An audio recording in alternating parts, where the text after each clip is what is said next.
ଆସନ୍ତା 13 ତାରିଖରେ ଉତ୍ତର ପଶ୍ଚିମ ବଙ୍ଗୋପସାଗର ଓ ଏହାର ସଂଲଗ୍ନ ଅଞ୍ଚଳରେ ଏକ ଲଘୁଚାପ ବଳୟ ସୃଷ୍ଟି ହେବାର ସମ୍ଭାବନା ରହିଛି।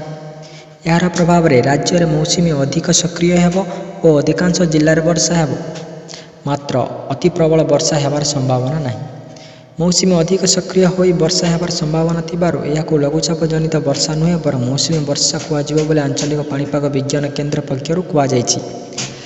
କେନ୍ଦ୍ରର ନିର୍ଦ୍ଦେଶକ HR ବିଶ୍ୱାସ କହିଛନ୍ତି, ଗତକାଲି ବଙ୍ଗୋପସାଗର ଓ ସଂଲଗ୍ନ ଓଡ଼ିଶା ଉପକୂଳରେ ରହିଥିବା ଲଘୁଚାପ ବଳୟ ଏବେ ଉତ୍ତର ପୂର୍ବ ମଧ୍ୟପ୍ରଦେଶ ଓ ସଂଲଗ୍ନ ଅଞ୍ଚଳ ଉପରେ ରହିଛି। ଏହା ସହ ଜଡ଼ିତ ଘୂର୍ଣ୍ଣ ବଳୟଟି ବର୍ତ୍ତମାନ ସମୁଦ୍ର ପତନଠାରୁ 2.1 କିଲୋମିଟର ପର୍ଯ୍ୟନ୍ତ ପରିବ୍ୟାପ୍ତ। ଲଘୁଚାପ ଓଡ଼ିଶା ଉପକୂଳରୁ ଦୂରେଇ ଯାଇଥିବାରୁ ଏବେ ରାଜ୍ୟରେ ଅତି ପ୍ରବଳ ବର୍ଷାର ସମ୍ଭାବନା ଆଉ ନାହିଁ। କିନ୍ତୁ ରାଜ୍ୟରେ ମୌସୁମୀ ସକ୍ରିୟ ଥିବାରୁ ଗୋଟିଏ ଦୁଇଟି ସ୍ଥାନରେ ପ୍ରବଳ ବର୍ଷାର ସମ୍ଭାବନା ରହିଛି।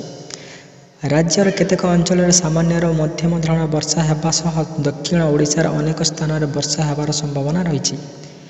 ଆସନ୍ତାକାଲି ରାଜ୍ୟର କିଛି ଅଞ୍ଚଳରେ ସ୍ୱଳ୍ପରୁ ମଧ୍ୟମ ଧରଣର ବର୍ଷା ହେବ ଓ ସୁନ୍ଦରଗଡ଼, ଦେବଗଡ଼ ଓ ମାଲକାନଗିରିରେ ପ୍ରବଳ ବର୍ଷା ହେବାର ସମ୍ଭାବନା ରହିଛି। 12 ତାରିଖ ଦିନ ଅନୁଗୁଳ, ଢେଙ୍କାନାଳ, କେନ୍ଦୁଝର, କେନ୍ଦ୍ରାପଡ଼ା, ଜଗତସିଂହପୁର, ଭଦ୍ରକ ଓ ଯାଜପୁରରେ ପ୍ରବଳ ବର୍ଷା ହେବାର ସମ୍ଭାବନା ରହିଛି। ଏଥିପାଇଁ କେନ୍ଦ୍ର ପକ୍ଷରୁ ଏହି ସବୁ ଜିଲ୍ଲା ପାଇଁ ୟେଲୋ ୱାର୍ଣ୍ଣିଂ ଜାରି କରାଯାଇଛି।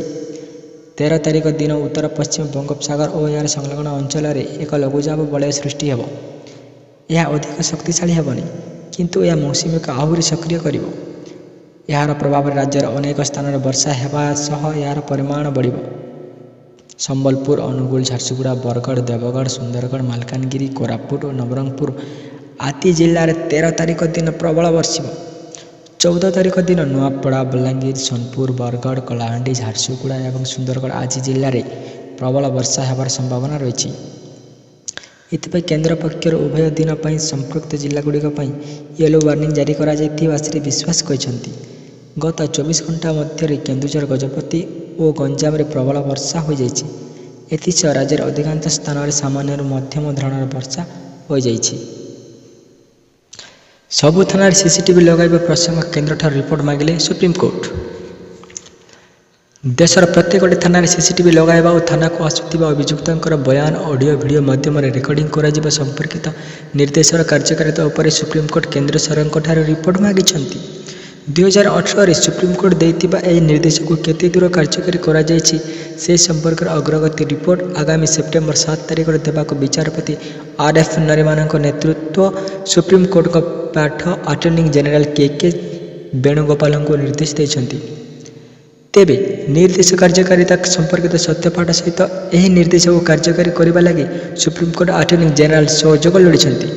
ପଞ୍ଜାବର ପୁଲିସ ଅଧିକାରୀ DSP ପରମବୀର ସିଂହଙ୍କ ଏକ ଆବେଦନର ଶୁଣାଣି ସମୟରେ ସୁପ୍ରିମକୋର୍ଟ ସୋମବାର ଏହି ନିର୍ଦ୍ଦେଶ ଦେଇଛନ୍ତି। ଏକ ହତ୍ୟା ମାମଲାରେ 2 ଜଣ ଅଭିଯୁକ୍ତଙ୍କ ଥାନାରେ 5 ଦିନ ଅଟକ ରଖିବା ଓ ସେମାନଙ୍କୁ ନିର୍ଯାତନା ଦେବା ନେଇ ପରମବୀର ସିଂହଙ୍କ ବିରୋଧରେ ମାମଲା ଚାଲୁ ରହିଛି।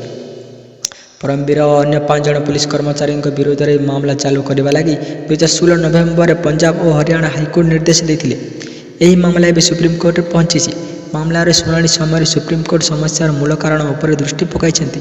ଥାନାରେ ଘଟୁଥିବା ଏପରି ସମସ୍ୟାକୁ ସମାଧାନ ଲାଗି ସୁପ୍ରିମକୋର୍ଟ 2018ରେ ଦେଇଥିବା ନିର୍ଦ୍ଦେଶ ଅତ୍ୟନ୍ତ ଗୁରୁତ୍ୱପୂର୍ଣ୍ଣ। କାରଣ ଥାନାରେ ସିସିଟିଭି ଲଗାଯିବା ଦ୍ୱାରା କେଉଁ ଅଭିଯୁକ୍ତ କେତେବେଳେ ଥାନାକୁ ଆସିଲେ ଓ ଥାନାରେ କେତେ ସମୟ ରହିଲେ ତାର ସବିଶେଷ ତଥ୍ୟ ଜଣାପଡ଼ିବ। ଏହା ସହିତ ଥାନାରେ ତାଙ୍କ ବୟାନର ଅଡ଼ିଓ ଭିଡ଼ିଓ ରେକର୍ଡିଂ ଦ୍ୱାରା ଏହି ସମସ୍ୟା ସମାଧାନ ହେବା ସ୍ୱାଭାବିକ।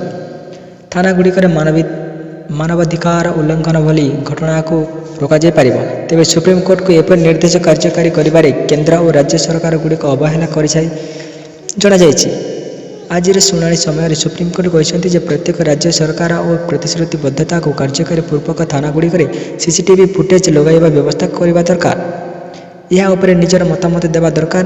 ସୁପ୍ରିମକୋର୍ଟ ଆହୁରି କହିଛନ୍ତି କେନ୍ଦ୍ର ସରକାର ରାଜ୍ୟ ଓ କେନ୍ଦ୍ରଶାସିତ ଅଞ୍ଚଳଗୁଡ଼ିକୁ ଅତି ଆବଶ୍ୟକ ପାଇଁ ଯୋଗାଇ ଦେବା ଦରକାର।